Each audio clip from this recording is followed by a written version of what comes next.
E aí, pessoal, tudo bem? Vamos continuar a analisar o tema das licitações. Nós já falamos um pouco sobre a definição desse conceito, que é muito importante até para que nós entendamos corretamente todo o regime jurídico. E agora falaremos um pouquinho sobre os fundamentos constitucionais e as competências nessa temática. Nós precisamos conhecer os dispositivos que a Constituição da República traz a respeito da licitação, até para que nós possamos entender bem qual é o papel das leis que nós temos no Brasil sobre essa matéria. Vejam, a Constituição da República de 1988 trata das licitações em basicamente 3 dispositivos. Em primeiro lugar, a Constituição de 88 define, prevê, prescreve um dever geral de licitar na administração pública. Em segundo lugar, a Constituição da República atribui ao Congresso Nacional, que é o Poder Legislativo da União, competência para legislar normas gerais sobre essa matéria. E, em terceiro lugar, a Constituição da República prevê a necessidade de uma lei própria, de um estatuto próprio das empresas estatais, inclusive tratando de licitações. Então, eu gostaria de comentar com vocês esses 3 grandes comandos constitucionais que dizem respeito ao nosso tema das licitações. O primeiro deles é, portanto, o artigo 37, inciso 21 da Constituição da República, que abrange, que alberga o que nós chamamos de dever geral de licitar na administração pública. Vejam só a redação.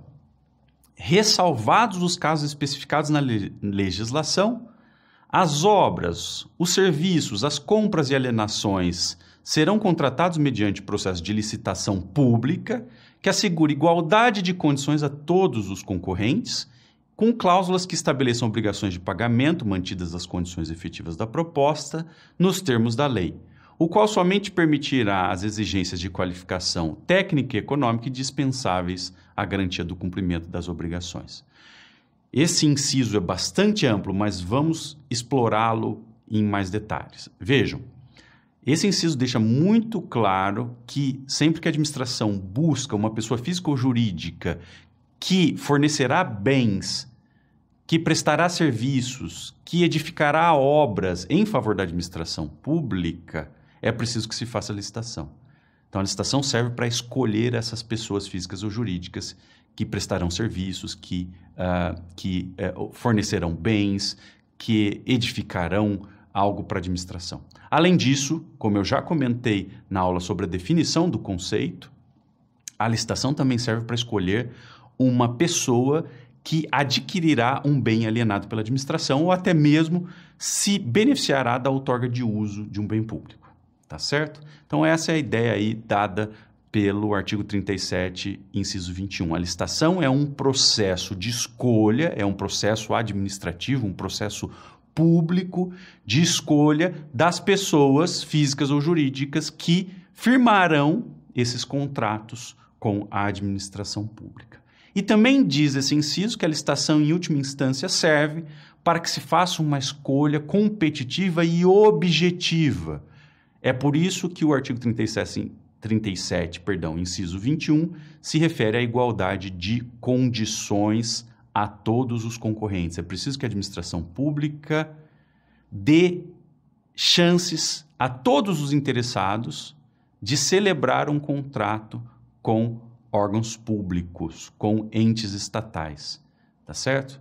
A administração pública gerencia um volume extremamente elevado de recursos financeiros e, obviamente, não poderia a administração escolher de maneira arbitrária as pessoas que celebram contratos com o Estado. Então, para resolver esse problema, para evitarmos essa arbitrariedade, a Constituição prevê, portanto, esse processo seletivo. Tá certo? Então, a ideia geral do 37, inciso 21 da Constituição é que, de maneira geral, o Estado escolherá uma pessoa para celebrar com ela um contrato por meio desse processo de licitação pública, a não ser nas situações excepcionais especificadas na legislação em que se permite ao Estado contratar diretamente. Quando eu falo de contratação direta, eu estou me referindo a uma contratação sem licitação, a uma contratação que é realizada ou com dispensa de licitação ou por conta da inexigibilidade da licitação. Agora, vejam que, nos termos do inciso 21 do 37, a contratação direta é excepcional, tá bom? Um outro comando muito importante contido na Constituição da República se encontra lá no artigo 22 e, mais especificamente, no inciso 27 do artigo 22. O artigo 22 é muito interessante porque ele trata das competências legislativas privativas do Congresso Nacional. No entanto, no seu inciso 27, afirma que a competência para editar normas gerais de licitação e contratação em todas as suas modalidades é uma competência do Congresso.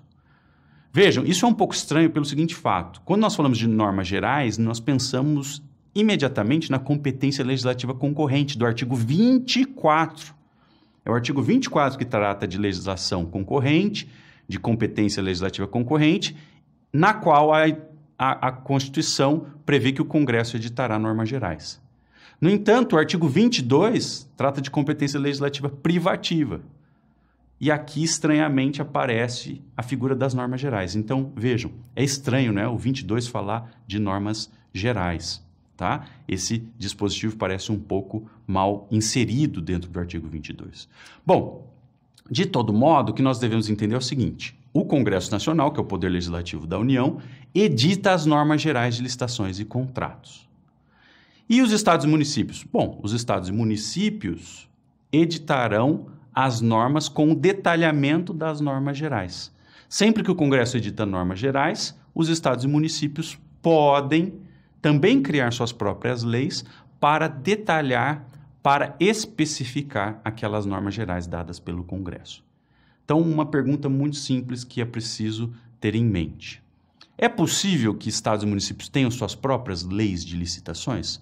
Sim, é perfeitamente possível. O que os estados e municípios não podem fazer é, ao estabelecer suas normas de licitações e contratos, ferir os comandos gerais, as normas gerais que foram dadas pelo Congresso Nacional. O problema que nós temos no Brasil é que muitas vezes o Congresso Nacional exagera no uso da sua competência para estabelecer normas gerais.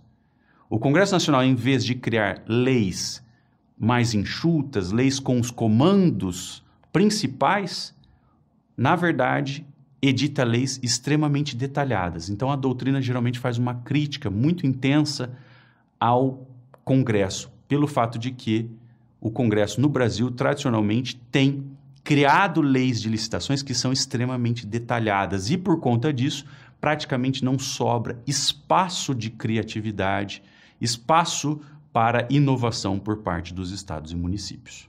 Tá bom?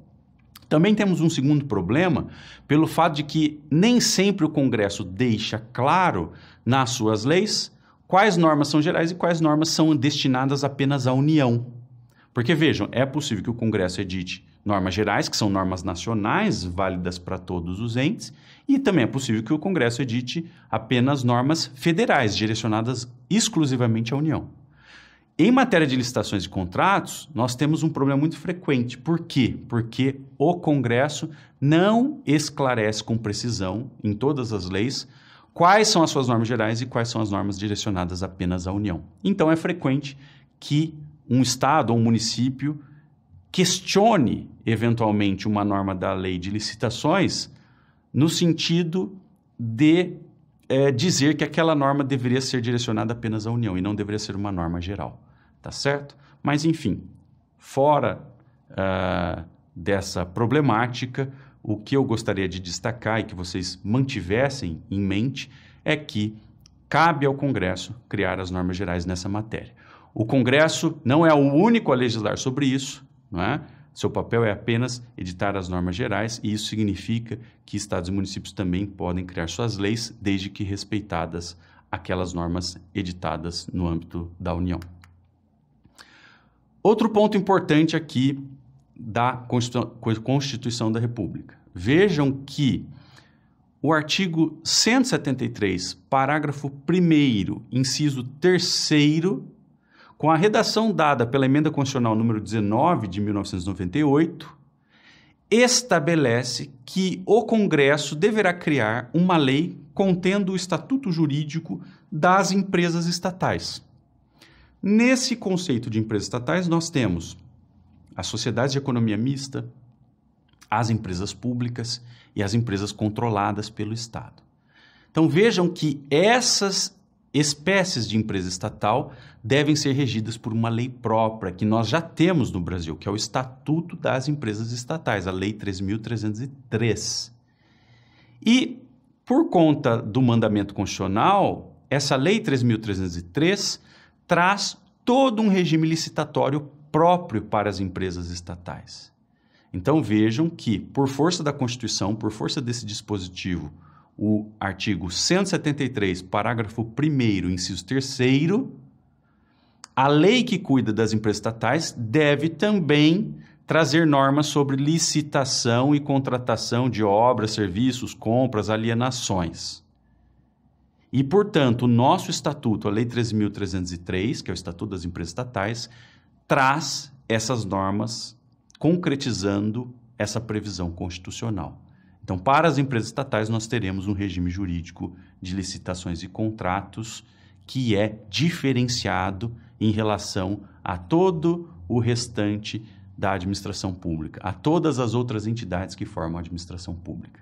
Então, pessoal, esses são os fundamentos constitucionais dessa matéria, esses são os 3 grandes comandos da licitação previstos na Constituição da República e nas próximas aulas vamos detalhar a legislação que especifica todos esses mandamentos constitucionais. Um grande abraço.